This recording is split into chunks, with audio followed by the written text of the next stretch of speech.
பார்த்த உடனே மறுபடியும் ஆனந்தம் வந்துட்டவருக்கு. நிர்வேதத்தை தொலைச்சுட்டார். நிர்வேதம் இருந்து எந்த பிரயோஜனமும் இல்லை. அது இல்லாமல் நல்ல உற்சாகத்தோடு இருந்தால் தான் உலகத்துல காரியமே நடக்கும். ஏது நடக்கட்டும், பகவத் விஷயத்துல நாம கைங்கரியத்தில் ஈடுபடணுங்கிற உத்வேகம் இருக்கணும் இல்லையோ, அதை மறுபடியும் ஹனுமான் வரவழைச்சுட்டார். அந்த ஹனுமான் பேசினதை கேட்க கேட்க ஒரு ராம பக்தி உத்வேகம் நமக்கே வரல. என்னமா கைங்கரியம் இருக்காரு இவர். இத்தனை சக்தி இருந்தாலும் வினய ஆஞ்சநேயர் ராமனுக்கு முன்னாடி வந்துட்டா இப்படித்தான் இருக்காரு. ஆனா பக்கத்துல போனா மட்டும் ஜெயத்ததிபல ஒரு ராமகான சத்தம் போட்டு சொல்றாதோ இல்லையோ, நீ எங்கேயோ மூலையில இருந்துலாம் மேகமே சத்தம் போடாதே, ஆர்த்து ஏறு, ஆகாசம் முழுக்க ஏறு, நீ குடுகுடுன்னு போடுகிற இடி இடிக்கிற ஓசையிலே ஜகத் தடங்களுக்கும் கிருஷ்ண பக்தியும் ராம பக்தியும் ஏற்பட்டு விட வேண்டும். அது அங்கு ஹனுமான் செய்தது. எல்லாத்தையும் பார்த்தார். சூடாமணியை கையில பெத்துனுட்டார். ஆகாசத்துல தாவிட்டார். அங்கேருந்து திரும்பி வராளோ இல்லையோ, தீனமானசகா காணநௌகசகா, இந்த பக்கத்துல இருக்கிறவா கடற்கரையில காத்துன்னு இருக்கா. கூட வந்தாளே அங்கத பெருமாள் வந்தார், ஜாம்பவான் வந்தார், ஒரு இன்னும் 4 குரங்குகள் காத்துன்னு இருக்கா. ஹனுமான் போய் சீதையை பார்த்துட்டு திரும்பி வர்ற வரைக்கும் நாம சோறு தண்ணி கிடையாது. என் மொத்த பேரும் பட்னி கிடக்கிறாளாம். இவர் போய் தேடிட்டு சீதையை பார்த்துட்டு வர்ற வரைக்கும் அனசனத்திலே கிடந்த முதலிகள்னா வானர முதலிகள் ஒரு துளி தண்ணீர் பல்லுல படாம காத்துட்டு இருக்கா. சீதை ஹனுமான் வந்து சீதையை கண்டேன்னு சொன்னா உணவு, காணலேன்னு சொல்லிட்டா பிராணத்தியாகம். இவ்வளவுதான் நிறைத்து கொண்டு முதலிகள்லாம் காத்துட்டு இருந்திருக்கா. ஹனுமான் ஆகாசத்துல வரார். இதுகளுக்கு ஒண்ணுமே தெரியல. அப்பதான் அவருடைய தொடை வந்து மேகத்தை கிழித்து காற்று மண்டலத்தை கிழிச்சுன்னு வருதா. சுஷ்ருவுகு, ரொம்ப ஆச்சரியமா தெரிவித்தார். சுஷ்ருவுகு ததா கோஷம் ஊரு வேகம் ஹனுமதா. ஹனுமானுடைய தொடை பக்கத்துல இருக்கிற மேகங்களை கிழிக்கிறதுல ஒரு பெரிய சத்தம் ஏற்பட்டதாம். அங்க மேகங்கள் தொடையால கிழிக்கப்பட்டது இல்லையோ, ஆண்டாள் தெரிவிக்கிறப்போ அந்த மேகமும் தொடையும் ஹனுமானோட சேர்ந்து என்ன சத்தம் போட்டுதோ, ஆர்த்து ஏறி அதை போல நீ ஏறு. என்ன ஹனுமான் திரும்பி வராருங்கிற ஒரு ஆனந்தம், அந்த மேகத்துக்கு ஆனந்தம். அது கீழே அறிவிப்பு பண்ணித்தான். இப்போ ஒருத்தர் வராருன்னு சொன்னா சுவாமி எச்சரிக்கை அப்படின்னு மட்டாதிபதி ஒருத்தர் வராருன்னா சொல்றோம் இல்லையோ, அங்க இருக்கிற மேகம் அந்த கைங்கரத்தை ஏத்துனது போ. ஹனுமான் சீதையை பார்த்துட்டு வந்துட்டார். கீழே பட்னி இருக்கிறவர்களே தெரிந்து கொள்ளுங்கள், என்ன ஆகாசத்தில் இருக்கிற மேகம் கர்ஜித்தது. சுஷ்ருவுகு, அதை நன்கு கீழே இருக்கிறவர்கள் கேட்டார்கள். தீனமானசா, தீனமா உடல் கிரசமா இழத்து போய் பட்டினி கிடந்திருக்கிறவர்கள். உடனே ஜாம்பவான் தான் முதல்ல எழுந்தார். இருக்கிறதுலேயே வயசானவர். அவர் எழுந்திருந்து சொன்னார், நாத்திர சம்சயா ஹனுமான் கிருதகாரியோசௌ நாத்திர சம்சயா. ஹனுமான் போனாலே அந்த காரியம் ஜெயந்தான், இதுல எந்த சந்தேகமும் இல்லை. ஹனுமான் காரியத்தை நடத்திட்டாருன்னா, ஒரு சின்ன குரங்கு எழுந்து வந்து கேட்டுது, நடத்திட்டாருன்னு உனக்கு எப்படி தெரியும் அப்படின்னு அது கேட்டுது. இதை பாரு, அந்த மேக சத்தம் போட்டதை பார்த்தா உனக்கு தெரியலையா? ஆகாசத்திலே ஹனுமானுடைய தொடைகள் மேகத்தை கிழித்து 2 உரசி சத்தம் வருதே, அதை பார்த்தாலே ராமக்கு நடந்து போச்சு, சீதையை கண்டுபிடிச்சாச்சுன்னு அர்த்தம் என்று சொல்லிண்டே ஹனுமான் கீழே இறங்குறார். அவர் சிம்மநாதம் பண்ணி கொண்டு இறங்கினார். ராமர் ஜெயதி மறுபடியும் ஜெயத்ததி போலோ ராமஹா லக்ஷ்மணஸ்ய மகாபலஹா ராஜா ஜெயதி சுக்ரீவஹா, சீதையை கண்டேன்னு சொல்லிட்டு இறங்கினார். இறங்கி மலை பேர்ல குதித்தார். மகேந்திரகிரியில தான் ஏறி போனார். மகேந்திரகிரி திருக்குறுங்குடி கடைசியில 7 மலை இருக்கு, அதனுடைய கடைசியில் இருக்க திருக்குறுங்குடி தான் மகேந்திரகிரி. அங்கிருந்து தாவித்தான் அக்கறைக்கு போனார். இப்ப அங்கிருந்து தாவி திரும்பி வரார். அவர் இறங்கின வேகத்துல திருவடி தாமரை பட்டு மலையே பிளந்து போச்சு. அத்தனை வேகத்தில் கீழே வந்து இறங்கினவர் மொத்த குரங்கு கூட்டமும் கிட்டக்க வந்து கட்டி தழுவிக்கொண்டு ஹனுமான சேவித்து சசம்பிரமமாக நர்த்தனம் ஆடினார்கள். சத்தம் போடுறது, காயந்தி கேச்சித்து, பிரணமந்தி கேச்சித்து, ஹசந்தி கேச்சித்து, பதந்தி கேச்சித்து, விலபந்தி கேச்சித்து, சரந்தி கேச்சித்து. இந்த குரங்குகள் அத்தனை ஹனுமான் சீதையை கண்டார்னு சொன்ன உடனே ஒன்று ஆடுறது, ஒன்று பாடுறது, ஒன்று சிரிக்கிறது, ஒன்று வளர்றது, ஒன்று கைகூப்புறது, ஒன்று ஓஹோன்னு அட்டகாசமா குதிக்கிறது, ஒன்று கீழே வந்து உளுறது, ஒன்று ஓன்னு கொண்டு அழறது. எதுவுமே தெரியல. ஏன் ஒத்தொத்தர் இதை போல பண்றார்கள்னா, நரசிம்ம பெருமான் ஆவிர் பவித்தான் உடனே பிரகலாதனை பிடித்தான், குதித்தான். தன்னுடைய தலைக்கு மேலே கையை தூக்கி கொண்டு பகவான் நம்ம கூப்பிட்ட குரலுக்கு வந்துட்டாரா, இதை நான் எதிர்பார்க்கவே இல்லையே என்று தானும் ஆடினான், பாடினான், தொழுதான், உகந்தான். ஒரு பக்தன் பகவானை சேவித்து விட்டால் என்ன பண்ணுகிறோம்னு தெரியாமல் ஆனந்தப்படுகிறானோ இல்லையோ, ஏன்னா இந்த தாழ்ந்தவனுக்காக போய் அவர் சேவை சாதித்தாரேங்கிற ஆனந்தம். அதை போலத்தான் இந்த முதலிகள் எல்லா வானரங்களும் ஹனுமான் இறங்கினார்னு உடனே கீழிருந்து ஒரு சத்தம் போட்டுதான். மேலிருந்து ஹனுமான் அப்பதான் நம்ம வர வேண்டிய இடம் வந்துடுத்துன்னு பார்த்தாராம். ஏன்னா இந்த சத்தம் ஆகாசத்தை போய் கிழிச்சுதுங்கிறார் வால்மீகி. அந்த மேகத்தின் சத்தம் கீழே கேட்டுது. ஜாம்பவான் சொன்னார் ஹனுமான் காரியத்தை முடிச்சுட்டாருங்கிற சத்தம் காதல விழ வேண்டிதான். இது மொத்த குரங்கு கூட்டம் ஒரு சத்தம் போட்டுது பாருங்க. ஆகாசத்துல போய் ஹனுமானுடைய செவிப்பறையை தொட்டு, ஓ நாம இறங்க வேண்டிய இடம் வந்துடுத்து அப்படின்னு நினைச்சிருந்தா ஹனுமான் கீழே இறங்கினார்னா அண்டாள் பிரார்த்திக்கிறா, மேகமே நீ அதை போல சத்தம் போடும், விமானம் அத்தனையும் கம்பனம் ஏற்பட வேண்டும், விமானத்தில் இருக்கிற கலசங்கள் அத்தனை உதிர்ந்து கீழ்ந்துட்டோம், அதை போல சத்தம் போடலாமே. அப்ப முதலிகள் எல்லாம் சத்தமிட்டா போலே, மேகக்கூட்டங்கள் திருவேங்கடத்திலே ஆர்த்து ஏறினா போலே அப்படி நீயும் சத்தமிட வேண்டும். விமானம் கம்பையன் இவ. வால்மீகி சொன்னார், ராமனுக்கு பட்டாபிஷேகம் பண்ணலாமான்னு தசரதன் ஊர் மக்களை கேட்கிறான். எல்லாரையும் கூட்டு நிறுத்தி வச்சிருந்து, நான் என் பிள்ளை ராமனுக்கு பட்டாபிஷேகம் பண்ணலான்னு இருக்கேன், உங்க அபிப்பிராயம் என்ன? அடுத்தது ஒரு சத்தம் வந்துதான்.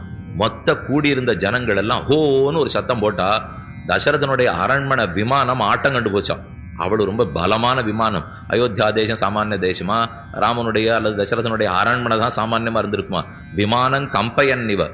தசரதன் ஒரு நிமிஷம் காலை பின்னாடி வச்சுட்டார். என்ன மொத்த பேருந்தேன்னு இவ்வளவு சத்தம் போட்டீங்களே, என்ன விஷயம்னு கேட்ட உடனே, இச்சாமோகி மகாபாகும் ரகுவீரம் மகாபலம் கஜேன மகதாயாந்தம் ராமம் சத்ராவிருத்தானனம். குடையாலே மூடப்பட்ட ராமனுடைய திருமண்டலத்தை அவன் ஆன பேரிலே பவனி வர வேண்டும். பட்டாபிஷேகத்துக்கு நாள் கூறி பட்டாபிஷிக்தனான ராமன் ஆன மேல வருவதே நாங்கள் மறைந்து மறைந்து ஒத்தொத்தர் மறைக்கணும். சத்திர சாமரங்களை லக்ஷ்மணன் வீசின்றிருப்பான், அதனால ராமனுடைய முகமே தெரியாதவன் மறைச்சிருவான். இத்தனை கூட்டம் கூடியிருக்கே, ராமனுடைய திருமண்டலம் ரொம்ப அழகா இருக்கே, பட்டாபிஷேகத்தன்னைக்கு இந்த கண் பட்டுட்டா என்ன ஆயிடுமோ, அவனுக்கு கண்ணெச்சில் படக்கூடாதுன்னு லக்ஷ்மணன் பார்த்து பார்த்து சத்திர சாமங்களை வச்சு மறைச்சிருவனோ. ராமன் கண்ணு எல்லார் கண்ணும் ஒரே கண்ணா இருக்காது. ராமனோ பேரழகோட இன்னைக்கு சீதையோட காட்சி கொடுக்கிறார். அதை போய் இவ பார்த்துடலாமா? ஒத்தர் கண்ணும் பட்டுடக்கூடாதுன்னு சாமரத்தையும் கொடையும் வச்சு மறைப்பர். அந்த மரச்சத்துக்கு நடுவுல துளி துளி தெரியற ராமனுடைய முகத்தை நாங்க குனிஞ்சு குனிஞ்சு சேவிச்சுக்கணும். இச்சாமோகி மகாபாகும் ரகுவீரம் மகாபலம் கஜேன மகதாயாந்தம் ராமம் சத்ராவிருத்தானனம். அப்படியா? அதுக்கு எப்ப நாள் குறிக்கலான்னு யோசிச்சுட்டு இருக்கேன். மெதுவா தசரதன் பதில் சொன்னான். இவ்வளவு ஆனந்தத்தில் இருக்கா, ரொம்ப ரொம்ப நிதானமா பதில் சொல்லியிருந்தா அவளுக்கு எங்கான முடியுமா? அடுத்த நிமிஷம் இவர்கள் எல்லாரும் சேர்ந்து சொன்னார்கள், விருத்தஸ்தமசி பார்த்திவ, ஏ பார்த்திவ ராஜன்னு, உனக்கு ரொம்ப வயசாயிடுத்து, கிழவனே ஓடிப்போ. ஒரே சத்தம். மொத்த கூடியிருந்த கூட்டமும் சேர்த்து பகவான் ராமனிடத்தில் இருக்கிற ஆசையாலே தசரதனிடத்துல சொல்ல, தசரதன் வேணும்னு பொய் கோபத்தோட மக்களை கேட்கிறான், நான் என்ன தப்பு பண்ணேன், என்னை எதுக்காக ஓட சொல்றீர்கள்னா, ராமனை பெத்ததுதான் நீ பண்ண ஒரே தப்பு, இல்லைன்னா நாங்க எதுக்கு உங்கள்கிட்ட இந்த மாதிரி சொல்ல போறோம்? நீ செங்கோலாட்சி தான் இத்தனை நாளும் புரிந்தாய். பகவோன் இருப்ப கல்யாண குணாகா புத்திரஸ்ஸ சந்தித்தே. உன் பிள்ளை ராமனுக்கு எத்தனை குணங்கள், அந்த குணங்கள் எங்களை ஆட்டி படைத்து உன்னை ஓட சொல்லிடுத்து. உன் பேர்ல எந்த தப்பும் அல்ல. தயரதனே நீ பண்ண ஒரே தப்பு, மரதகமணி தடமாக ராமனை பெற்றாயல்லவா, கல்யாண குணாபிராமனை நீ பெற்றபடியாலே நாங்கள் இப்படி சொல்லிட்டோம். என்ன அந்த மக்கள் எல்லாரும் ஒரு சத்தம் போட்டா பாருங்க, ஆர்த்து ஏறி. அதை போல நீ சத்தமிட வேண்டும். ராமனை பத்தி கேள்விப்பட்டவுடனே அயோத்தியாவாசிகள் சத்தமிட்டா போலே, ஆகாயத்தில் ஹனுமானுடைய தொடையை தொட்டு மேகங்கள் சத்தமிட்டா போலே, தானே லங்கையை முழுக்க அசோகவனத்தை அழிக்கும் போது ஹாஹான் ஜெககோஷத்தை ஹனுமான் செய்தா போலே, ஜாம்பவான் திரிவிக்ரமாவதாரத்தும் போது ஜிகத் பகவதா ஜெகத், பகவானாலே ஜெகத்து ஜெயிக்கப்பட்டதுன்னு 32 இடதோடு சுத்தி வந்தாரோ இல்லையோ, அது சத்தம் போட்டா போலே இப்படி நீ ஆர்த்து ஏற வேண்டும். ஏறு, கிடுகிடுன்னு மேலே ஏறுடாதே, பைய பைய ஏறு. விஸ்ரம்ய விஸ்ரம்யச்ச புனః. உதாகரித்தார். எப்படி ஒரு கர்ப்பிணி பெண் மெதுமெதுவே நடப்படோ அதை போல மேகமே மெதுவா ஏறு. ஒன்னும் அவசரம் இல்லை. இப்போ வேகமா போய் போன்னு கொட்டிட்டு இந்த காஞ்சா வெயில் பெஞ்சா மழைன்னு ஒன்று சொல்றோம் பாருங்க, அப்படிலாம் பண்ணாதே, மெதுவா ஏறு, அவசரம் இல்லை. அதெல்லாத்தையும் நாங்க சேவிக்கணும். மேகம் கேட்டது, உங்களுக்கு மழை தானே பொழியணும், நீராட்டம் தானே வேணும். அதுக்கு எதுக்கு நான் எப்படி ஏறினான்னு, இடி இடிச்சான்னு, மின்னல் வெட்டினான்னு, நீங்களும் 1.5 மணி நாழியா இதே விஷயத்தை பத்தி பேசிட்டு இருக்கீங்க. இப்போ எது பண்ணான்னா, நீங்க நீராடணும், நீராடுறதுக்கு குளத்துல ஜலம் இருக்கணும், அவ்வளவுதானே தேவைன்னா. ஆண்டாள் மறுக்கிறாள், அல்ல, பகவத் விஷயத்தில் ஒன்றொன்றும் அனுபவிக்க வேண்டியவை.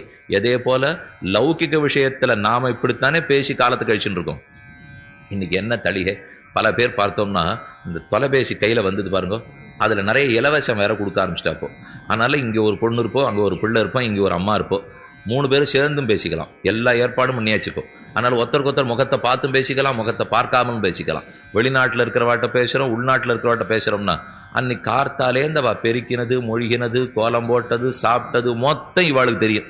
இவர்கள் என்ன பண்ணான்னு அவர்களுக்கு தெரியும். அதுவும் வாரக்கடைசி வந்ததுன்னா 1 மணி நேரம் பேசுவேன், 2 மணி நேரம் பேசுவேன், நல்லா பேசுங்கண்ணா, அதை தப்பே சொல்லலை. இப்போ அது 6 பேசுறோட பேசிக்கிட்டோம். அப்படி இருக்கிறச்சே இது மட்டும் என்ன 6 நிமிஷத்துல ஆர்த்தி ஏறி அப்ப இதையும் மெதுவாத்தானே பேசணும். இப்போ அந்த விஷயத்துக்கு இவ்வளவு நேரம் செலவழிச்சு பேசுறோம்னா அப்ப பகவத் விஷய அனுபவத்துக்கு வந்தால் ஆர்க்க வேணும், ஏற வேணும், உருவம் கருக்க வேணும், பற்பநாபன் கையில் ஆழி போல் மின்ன வேணும், வலம்புரி போல் நின்னதர வேண்டும்.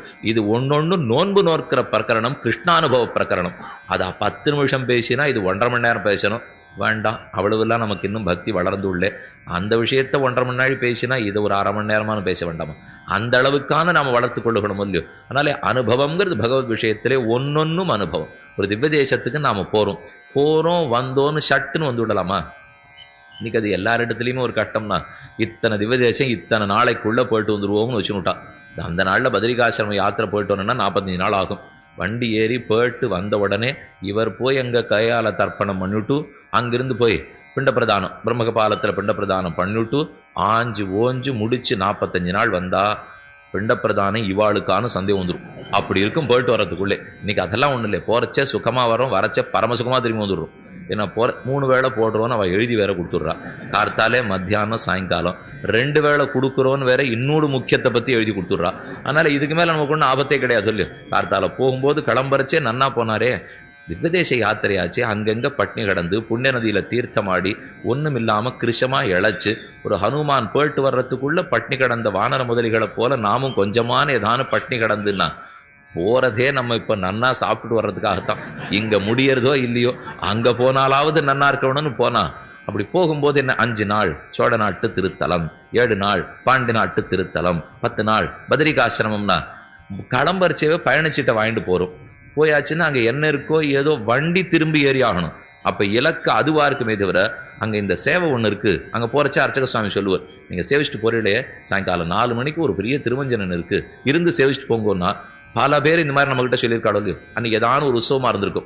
நம்ம ஸ்ரீபெரும்பூர் போற அன்னைக்கு திருவாதிரையா இருந்திருக்கும், திருமணிசிக்கு போற அன்னைக்கு மக்கமா இருந்திருக்கும், பிரவணத்துக்கு போற அன்னைக்கு சவணமா இருந்திருக்கும். இது ஏதாவது ஒன்று இருக்கும். அவர் சொல்லுவார், இப்ப வந்துட்டு அவசரமா பருப்பு பொருளே 1:30 மணி, நம்ம 11:30க்கு சேவிக்கிறதுக்காக போயிருப்போம், 1:30 மணிக்கு திருமஞ்சன் வச்சிருக்கோம், இருந்து சேவிச்சுட்டு போங்கன்னா எத்தனை பேர் சரின்னுட்டு இருந்திருக்கும். அது இன்னைக்கு நம்மளால முடியவே முடியாது. ஏன்னா ஒன்னொன்னுத்துக்கு அவகாசம் போட்டு வச்சிருக்கோம். இது அடுத்து போட வேண்டியதுதான். ஆனா பகவத் விஷயத்துக்கும் சேர்த்து அட்டவணை போட்டோம் பாருங்க, அதுதான் லோகத்திலேயே இருக்கிற கெடுதல். நாம போறோமா நின்று சேவிக்கணும். அந்த சுவாமி அவ்வளவு தூரம் சொல்றாரு. அப்ப அர்ச்சக சாட்சாத் ஹரிதான் அர்ச்சகர் என்ன சாஸ்திரமே சொல்றது. அப்ப அர்ச்சகர் சொல்றாருன்னு சொல்றா, அப்ப ஹரி சொல்றாருன்னு அர்த்தம். ஹரியே சொல்லும் போது அவரே பார்த்து நான் மத்தியானம் ஒரு திருமஞ்சனம் பண்ணிக்கலான்னு இருக்கேன், இருந்து சேவிச்சுட்டு போனா இன்னும் கொஞ்ச நாள் போனா அவரே சொன்னா கூட கேட்க மாட்டோமோ, எனக்கு வேற வேலை இருக்கு, நீர் பாட்டுக்கு இருந்துட்டு போனீர்னா நம்ம எல்லாரும் ரொம்ப நிறைய வேலைகள்ல ஈடுபட்டிருக்குவா. அதனால பகவத் விஷயத்துக்குன்னு பொழுது ஒதுக்க முடியறதா, அவசரமா போறோம் வந்துருவோம், இப்படி சொல்லக்கூடாது. அந்த திவ்ய தேசத்துல புஷ்கரணியில நீராடி பெருமான பிரதட்சணம் பண்ணி அங்க இருக்கிற ஆச்சாரியவர்களை சேவித்து கொண்டு எதற்காக பகவான் எழுந்துருளி இருக்கிறான்னு தெரிஞ்சு அமர்ந்து அந்த திவ்ய தேசத்தினுடைய பாசுரங்களை சொல்லி அந்த பாசுரங்களுக்கு அர்த்தம் என்னன்னு தெரிஞ்சுட்டு அங்க இருக்கிற ஒரு சன்னதியா சேவிச்சுட்டு, ஓ இப்படி இருக்காரு இங்க பெருமாள்னு மனசுல நிதானமா வாங்கிக்கணும். வாங்கிண்டாத்தான் திவ்ய தேசத்தினுடைய மகாத்மா நமக்கு தெரியுமே தவிர போனோம் ஒரு நாளைக்கு 10 ஒரு நாளைக்கு 20 கையில் அட்டவணையை வச்சுருந்து நம்ம பேனா வச்சுன்னு தட்டிகிட்டே வர வேண்டியதான். ஆயிடுத்து. இது சில பேர்கிட்ட போய் கேட்டோம்னா நான் 2 தடவை 106 சேவிச்சிருக்கேன், 2 வருஷத்துல சேவிச்சிருக்கேன்வா. ரொம்ப நன்னா தான் இருக்கும். 2 வருஷத்துல போயிட்டு வந்தோம்னா ஒரு ஊர் பேரையும் புத்தகத்தை பார்த்தா தான் ஞாபகம் வரும். இவ்வளவுதான் வருமே தவிர இந்த பெருமாள் எப்படி நின்றுட்டு இருக்காரா உட்காண்டிருக்காரான்னா இருக்கார் அப்படிதான் தெரியுமே தவிர நின்றுட்டு இருக்காரா உட்காண்டிருக்காரான்லாம் எங்களுக்கு தெரியாது. இப்போ பெருமாள் உள்ளுக்குள்ள இருந்தார், நல்ல வேலை அதுவான ஞாபகம் வச்சுன்னு சேவிச்சுட்டு வர முடியும். அப்படி இல்லாமல் நிதானப்பட்டு சேவிக்க வேண்டும். அதுதான் ஆண்டாள் பிரார்த்திக்கிற. அவசரம் இல்லை, ஏறி மெதுமெதுவே ஒரு கர்ப்பஸ்திரீ மெதுமெதுவே ஏறுமா போலே நீயும் ஆகாசத்தில் ஏறி ஆர்த்து ஏறி சத்தம் போட்டு கொண்டு ஏற வேண்டும், மெதுமெதுவே ஏற வேண்டும். பகவத் சன்னிதானத்தை பிரதட்சணம் பண்ணினோம்னாலும் அப்பவும் மெதுவாத்தான் பிரதட்சணம் பண்ணணும், வேகமா பண்ணக்கூடாது. ஆளவந்தார் முதலியாண்டான் எம்பார் போன்ற மகாச்சாரியர்கள்லாம் பிரதட்சணம் பண்ற பாருங்க, கர்ப்பிணி பெண் பைய நடக்கிறா போலதான் நடப்பார்களாம். ஸ்ரீரங்கத்துல மேற்கு வீதி வந்தா மட்டும் கொஞ்சம் வேகமா நடப்பா, மற்ற 3 வீதியில ரொம்ப மெதுவா நடப்பா. என் மேல வீதி பக்கம் மட்டும் வேகமான, அது துரியோதனன் பக்கம்னு பேர். மேல வீதி பகவானுடைய திருமுடி பார்ஷம் இல்லையோ, மேற்கு பக்கத்துல தான் ஒரு முடி வச்சுட்டு இருக்கார், கிழக்கு பக்கத்துல திருவடி நீட்டின்னு இருக்கார். கண்ணனிடத்துல 2 பேர் சகாயம் கேட்க வந்தா, துரியோதனனும் அர்ஜுனனும். சகாயத்தும் போது துரியோதனன் போய் தலைமாட்டில் உட்காண்டார், அர்ஜுனன் வந்து திருவடி மாட்டில் உட்காண்டார். அதனால அந்த பக்கம் போறது நமக்கு கொஞ்சம் பயம். ஞான பெருமாள் துரியோதனன் பக்கம்னு அதை வச்சிருக்கார், நம்மளும் ஏற்கனவே நாம அதுதான். இவர் அந்த பக்கத்துல வேற மெதுவா பிரதட்சணம் பண்ணிட்டு இருந்தோம்னா நிஜமாவே பெருமாள் இதுதான் வச்சாலும் வச்சிருவார்னு அந்த பக்கத்துல வேகமா வந்துடுறது. கீழப்பார்ஷம்னாலே தனி ஏற்றம். என்ன பெருமானுடைய திருக்கமலபாதம் வந்து என் கண்ணில் உள்ளன ஒக்குன்னதேன்னு இருக்கிற வைபவம் இல்லையோ. நல்ல கீழப்பக்கத்துல மெதுவே நடப்பர்கள். கர்ப்பிணி நடக்குமா போலே மெதுமெதுவே ஏறுவீர். ஆர்த்து ஏறி நல்ல சத்தத்தோடைய சபம்பிரமாக ஏற வேண்டும். ஏறி மொத்த பரப்படங்களும் இருக்க வேண்டும். அதை சேவித்தா அப்படி இருக்கணும். மின்னுமா மழதவழும் மேகவண்ணா விண்ணவர்தம் பெருமானே அருளாயன்னு அன்னமாய் முனிவரோடு அமரரேத்த அருமறிய வெளிப்படுத்த வம்மான் தன்னை. மின்னு மா மழை தவழும் மேகவண்ணா. பகவானை பார்த்தா மேகத்தை பார்க்க வேண்டாம், மேகத்தை பார்த்தா பகவானை பார்க்க வேண்டாம். ஆண்டாள் பிரார்த்திக்கிறார். தொக்கமேக பல்குழாங்கள் ஆள் பல்குழாங்களே ஒக்குமன் மானுருவம். பகவானுடைய உருவத்தை போட உங்க உருவம் இருக்கு. காட்டேன் மென்னும் உரு எம் உயிர்க்கது காலனே. வியாக்கியாத ஆச்சரியமா தெரிவித்தார். எம் உயிர்க்கது காலனேன்னு ஆழ்வார் சொன்னா போலே பர்ஜன்ன தேவனே அப்படி நீ ஆகாசத்துல ஏறாதேன்னு விட்டாள். இது இன்னொரு சூக்ஷ்மான அர்த்தம். சரி, மேகம் நன்னா விரிச்சு இருக்கிற சொல்லியோ அப்படின்னு தானே ஆண்டாள் இப்ப பிரார்த்திக்கிறார். இதே போல பிரார்த்தனை எல்லா ஆழ்வார்களும் பண்ணியிருக்கணும் இல்லையோ. ஆனா ஒரு ஆழ்வார் பிரார்த்திக்கிறார், மேகமே என் கண் முன்னாடி நிற்காதே அப்படின்னு மேகத்தை பார்த்து சொல்றார். காட்டேன் மின்னும் உரு உம்ம உருவத்தை எனக்கு காட்டாதே. ஏன்னால் என் உயிர்க்கது காலன். இதை பார்த்தா யமனை பார்க்கறா போல எனக்கு பயமா இருக்கு, வெளியில படு என்ன அந்த மேகத்தை பார்த்து சொன்னார். ஆண்டாள் தெரிவித்தா, அந்த மேகத்தை போல நீ இருக்காதே, நான் அண்ணா ஆசையா பார்க்கிற மேகத்தாட்டம் இரு. அது என்னது? வெறுத்து வெறுத்து ஒதுக்குகிற மேகம், ஆசையா பார்க்கிற மேகம், ரெண்டு வேறுபாடு உண்டான்னா. கிருஷ்ணனுடைய அனுபவம் கிடைக்காத பொழுது மேகம் வந்து கண் முன்னாடி நின்னா அவனை மறக்கணும்னு நினைச்சுட்டு இருக்கிற காதலிக்கு மறுபடியும் இதை அவனை ஞாபகப்படுத்தி விட்டுரும். ஏன்னா மேகத்தை பார்த்தா பெருமானுடைய திருமேனி ஆட்டமே இருக்கும் இல்லையோ. அவரோ மேகவண்ணன், மேகசியாமன், முகில்வண்ணன். முகில்வண்ணன் அடியை அடைந்து அருள் சூடி உய்ந்தவன் ஆழ்வார் தெரிவித்தார். முகில்வண்ணன் அடிமேல் சொன்ன சொல்மாலை 1000ன்னு பாசம். முகில்வண்ணன் பகவான், மேகவண்ணன் எம்பெருமான், நீல மேக கனசியாமன் எம்பெருமான். கனசியாமம் ஆயதாட்சம் என்று சொல்லுகிற எம்பெருமானே. இந்த மேகத்தை பார்த்தாலே அவர் திருமேனி நிறமாகட்டுமே இருக்கு. இப்ப மேகத்தை பார்க்கிறச்செல்லாம் பகவான் ஞாபகம் வந்துடும். ஏற்கனவே விசிலேஷத்தில் காதலனை பிரிந்து காதலி துன்பப்பட்டிருந்தா விரக தாபத்துல துடிப்படும் இல்லையோ. அந்த தாபத்தை குறைச்சிக்கிறதுக்கு எப்படியானு மறந்தா தேவலை. நாமே சில பேருக்கு யாரோ நம்மளை விட்டு பிரிஞ்சு போயிடுறா, போயாச்சுன்னா அது ஞாபகம் நம்மளை சிரமப்படுத்துறதுன்னா கொஞ்சம் இடமாறாட்டமான இருக்கட்டும் அப்படின்னு எங்கேயோ மலவாச ஸ்தலத்திற்கு உட்காந்துடுவோம். உட்காந்துட்டு கொஞ்ச நாள் ஆனால் மறக்கலாம் அப்படிங்கிறதுக்காக திருப்பி கூட்டின்னு வருவோம் இல்லையோ. அந்த சமயம் பார்த்து மேகம் வந்து நிறுத்துனா. இதே போல பரகால நாயகி சபரி பெருமாள்னே கிடந்தாள். இவரை மறக்கடிக்கணுங்கிறதுக்காக நீணிலாமுத்தத்தில் கொண்டு போய் மறைச்சு வச்சுட்டா பரகால நாய்க்கு. இன்னைக்கு நீங்க திருநகரி சேவைக்கு போனீங்கன்னா முன்னாடி திருமங்கியாழ்வார் சன்னதிக்கு எதிர்த்தார் போலே நீணிலாமுத்தம் இருக்கும். அங்கிருந்து நேர பார்த்தா திருக்கணபுரம்.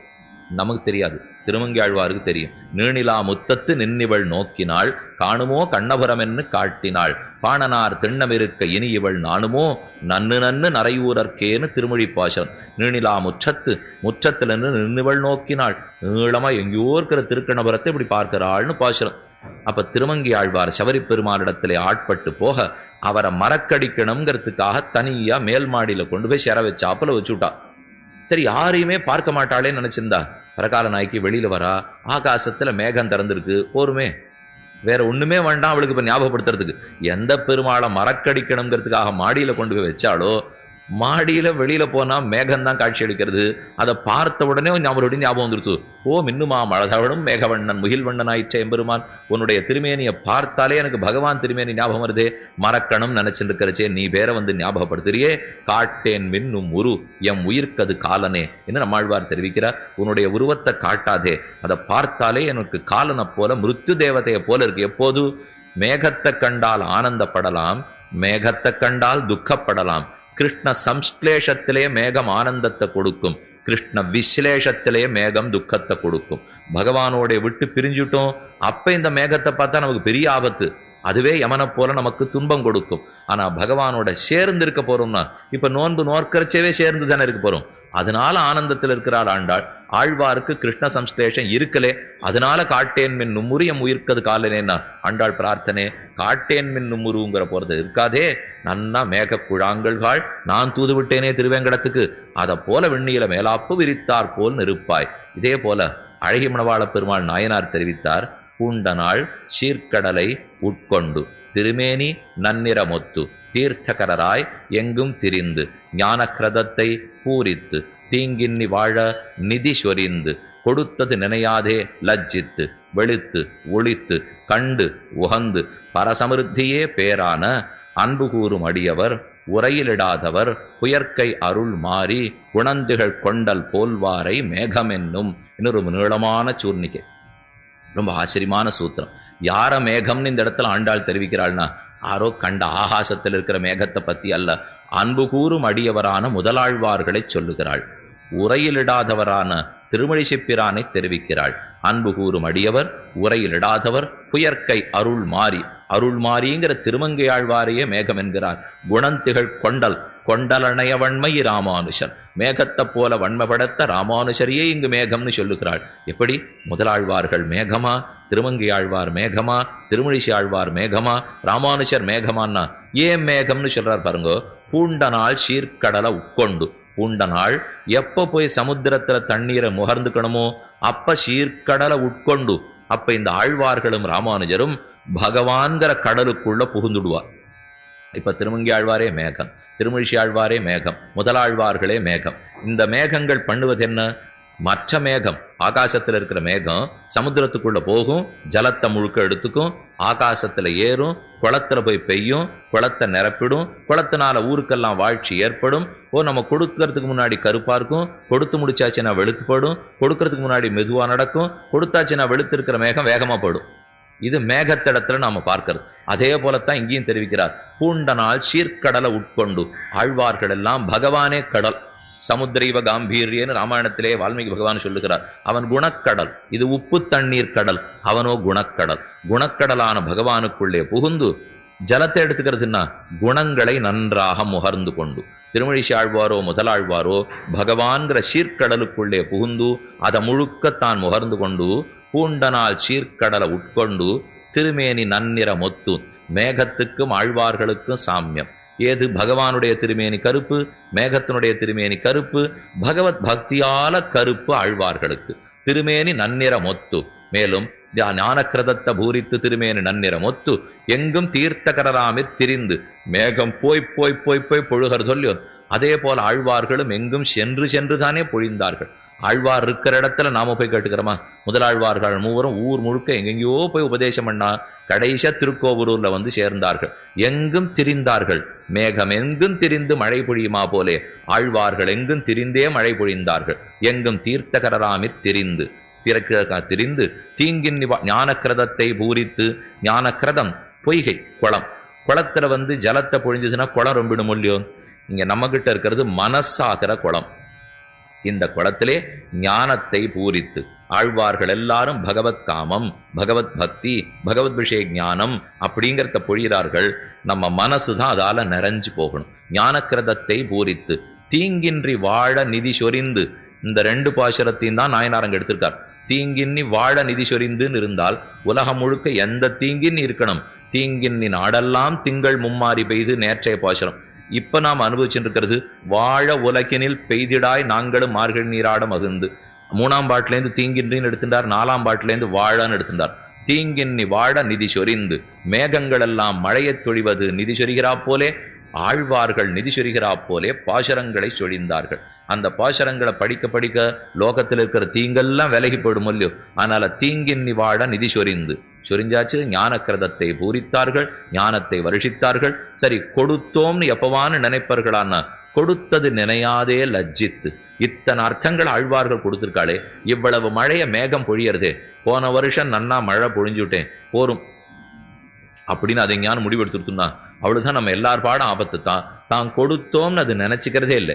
நினைச்சுக்காத ஆச்சரியம் இல்லை. கொடுக்காத மேகம் வரைக்கும் கருப்பா இருக்கும். கருப்பு மேகம் மெதுவா நகரும்.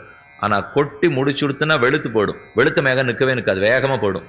ஏன் சுவாமி முன்னாடி கருப்பா மெதுவா போயிருந்தது, இப்ப ஏன் வேகமா போறதுன்னு அதுக்கு ஒரே வெட்கமா. நம்ம கிட்ட இன்னும் கொடுக்கறதுக்கு ஒண்ணும் இல்லையே, கொடுத்து முடிச்சுட்டோமே, மேற்கொண்டு நம் மக்களுக்காக கொடுக்க முடியலேன்னு வெட்கப்படுற சொல்லியோ.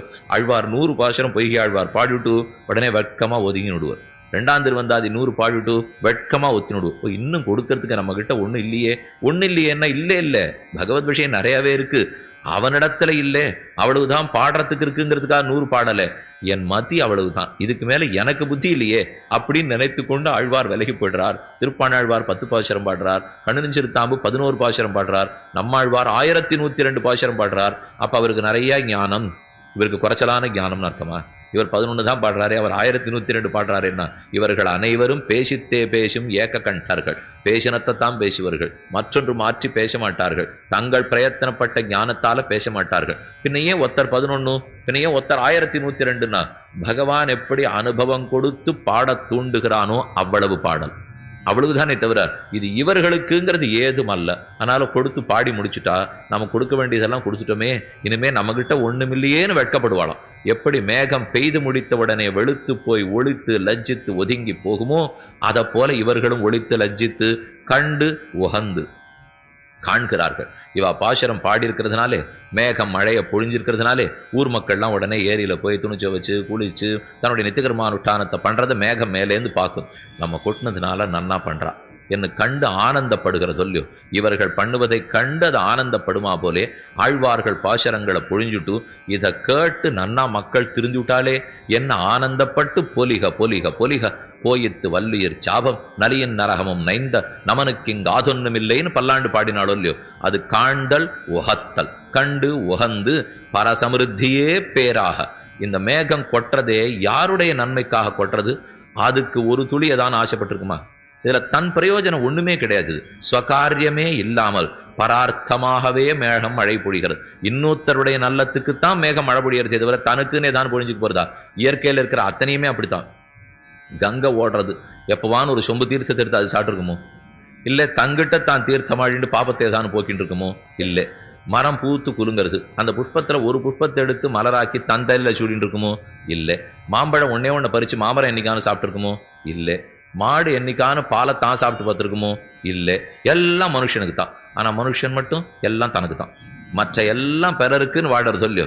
ஆனா நாம மட்டும் இன்னொருத்தருக்குன்னு ஒன்றும் இல்லை. மாம்பழத்தை பறிச்சு விடுவோம், புஷ்பத்தை பறிச்சு விடுவோம், கங்கையிலேருந்து தீர்த்தம் எடுத்துன்னு வந்துடுவோம், கங்கையை முழுக்க அழுக்காக்கிடுவோம், காவிரியை அழுக்காக்கிடுவோம், கோவிலில் போய் பெருமாளை சேவிச்சுட்டு வேண்டியதெல்லாம் கேட்டுவிட்டு அங்க இருக்கிற தூண்லேயே சக்கர பொங்கலை தொடச்சிட்டு வந்துடுவோம். இத்தனையும் நாம பண்றது. இப்ப மனுஷன் எப்படி இருக்கிறான், மாக்கள் எப்படி இருக்கின்றன? மக்கள் மக்களாகவும் மாக்களாகவும் இருக்க வேணும். ஆனா மக்கள் மாக்களாகி போன காலம். நாம பகவத் விஷயத்திலையும் பாகவத் விஷயத்திலையும் ஆழங்கால் பட்டு மனுஷனா நடந்துக்கணும் இல்லையோ. ஆனா மேகம் ஒழுங்கா நடந்துறது. இப்போ அதுக்கு இலையிலிருந்து கீழே பார்த்து எல்லாரும் நன்னாயிட்டான்னு திருப்திப்படுகிறதாம். கண்டு உகந்து பரசமிருத்தியே பேராக. அப்ப மிச்ச பேர் நன்னா இருந்துட்டாலே திருப்தி. அதுதானே நாம உபதேசித்ததற்கே பயன். ஆழ்வார் உபதேசிக்கிறார்னா ஏது பயனுக்காக? கியாதி லாப பூஜா அபேக்ஷயர். ஒருத்தர் புகழ போறார், 4 பேர் வந்து நமஸ்கரிக்க போறா, 10 ரூபாய் சம்பாவனை பண்ண போறா, இது எதற்காகவும் அவர்கள் பாசுரம் பாடவில்லை. பின்னே பகவத் விஷயத்தை அனைவருக்கும் அறிவிக்க வேண்டும்ங்கிற ஒரே குறிக்கோளோட பாடினார்கள் இல்லையோ. மேகம் பொழியறதே எதுக்குன்னா, நாளைக்கு நமக்கெல்லாம் கோவில் கட்டுவார்னா, யாராருக்கோ திருக்கோடிக்கு போகணும்னா இல்லை அந்தந்த ஊருக்கு போகணும்னா கிராம தேவத்தை 100 கோவில் இருக்கு. யாரான இப்போ மேகத்துக்கு கோவில் கட்டி வச்சிருக்காளோ? ஒத்தரும் கட்டியிருக்கிறதா தெரியல. அப்போ அது பார்த்து நான் என்னத்துக்கு நமக்கு ஒரு கோவில் கூட கட்டல, அடுத்த வருஷத்துலேருந்து வேண்டாம் இப்படின்னு முடிவு வந்துருச்சுன்னா முடிஞ்சே போச்சு, அவ்வளவுதான். அப்படி இல்லாமல் இன்னும் வாளுக்கு கொடுக்கலையேன்னு வெட்கப்படுறது இல்லையோ. அப்படித்தான் ஆழ்வார்கள். கொடுத்தது நினையாதே லஜ்ஜிக்கிறார்கள், வெளித்து ஒழிக்கிறார்கள், கண்டு உகந்து பரசமிருத்தியே பேராக இருக்கும் ஆரவர்கள்.